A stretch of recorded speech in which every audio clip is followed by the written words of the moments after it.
Hi, this is my next video.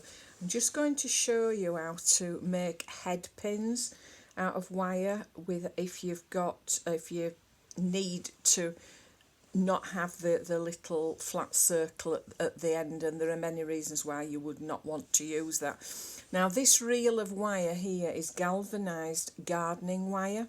You can buy it at any garden centre and it's about £4 for that roll, £5 top side, and it's absolutely brilliant for making head pins and also for using the machine I showed earlier with the links. So I'm just going to cut. I'm going to use my, sorry, this is quite strong wire. So as I mentioned, I'm going to use my memory wire cutters, which will just go through it like butter. There we go, straight through. I'm going to do 2 equal lengths, which is like that. There, and I'm going to show you the length that I've got. Now I want to put some beads on there, and I need to hold them at the bottom without using the normal headed pins. So what I'm going to do is hammer that very end so it's flat. I've got I use a cloth underneath it. This is extremely heavy. It's a metal block. You can pick them up from any metalwork company. I had this given. They throw them away. These are more like leftovers from what they've been working on.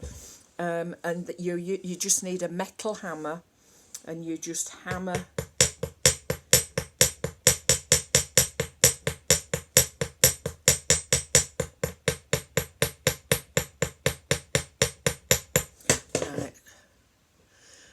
I'm going to hold that up now, and you can see that it's wider at the top than further down. Now because this is fairly thick wire, it does fill up. I'm just going to make it a little bit, right, that's fine. Now I've got some beads here. This actually looks nice for earrings, and I'm going to slide a bead down the wire, she says. That bead won't lead, but I'm going to have to cut a little bit off the top here because it's just got a kink in it, which I haven't noticed. Okay, that should go on now nicely. That's it. Now if I let it slide down, you'll see now it will not drop off the edge. It stops where you've actually flattened it. What you can do, you can either leave that longer bit showing, or I like to just make it a little bit smaller. So I'm just going to cut the bottom bit off. So we've just got a short bit, and that will stop your beads from falling off. And you can put your beads, as many beads as you want, shapes and sizes, but that actually looks quite nice. Now I will say it is quite sharp on the corners, so I take an emery board or a nail file and just slightly sweep it over the corners there. And what I want to show you now are for holding your threads and your wires to stop your beads from rolling off. A lot of people use basic bulldog clips, and they're fine, but they're not that good at the end there. Sometimes the work slips out, but there are things specifically made for that, and these are there. You buy them in a pack of 2. They're cheap as chips. You squeeze them open, the wire opens, you put your wire or whatever inside it, let go, and it holds it tightly. So for example, this wire, well, I don't know where I've put it now. There it is. If I wanted to hold an end, for example, I'm using this just to show I've opened it up, let go, and that's rock solid. Your beads, nothing rolls off. Now I'm going to do the same with the other side. I'm going to make a pair of earrings.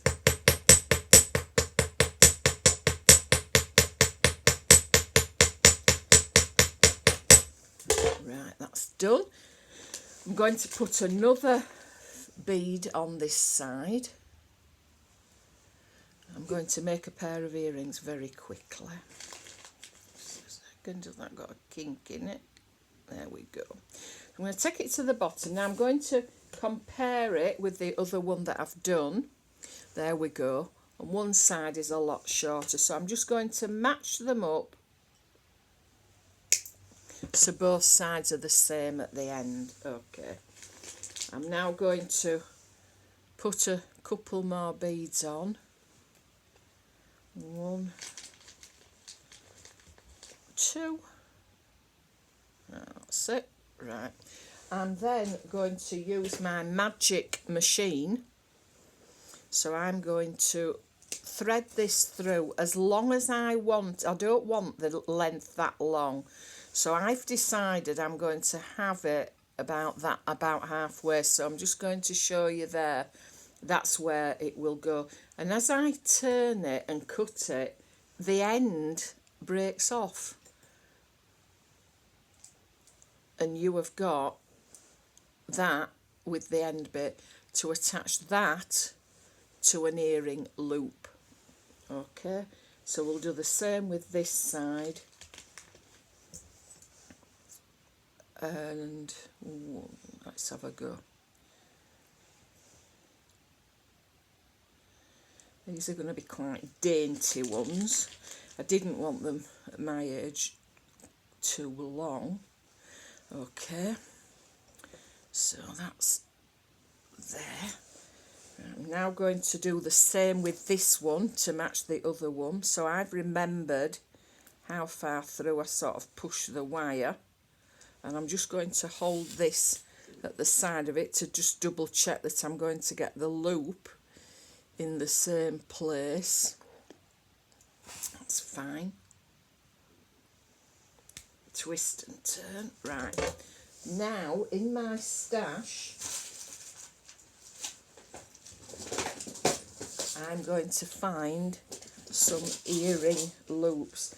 Now I use these for my stash. They're absolutely brilliant of findings, because you can just have they're easy to carry around and you can just have a few of each. So I'm just going to take a couple of these out. Now I particularly like these. I think they're quite delicate. These are, that'll show you the shape there. So what you do is you hook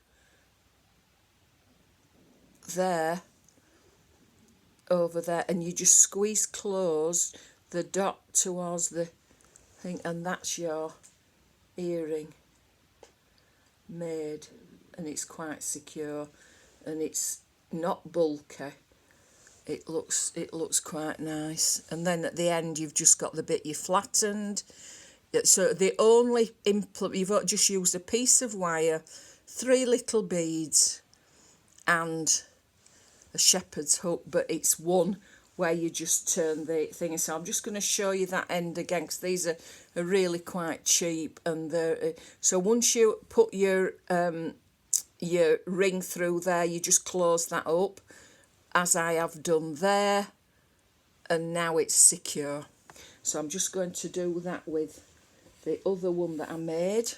So I am putting it in there like that. You can close it up with pliers or with your hands. It's very easy to do. So I'm just going to push it in with my fingers to secure it, and you've got there now a matching pair, the same size of dangling earrings.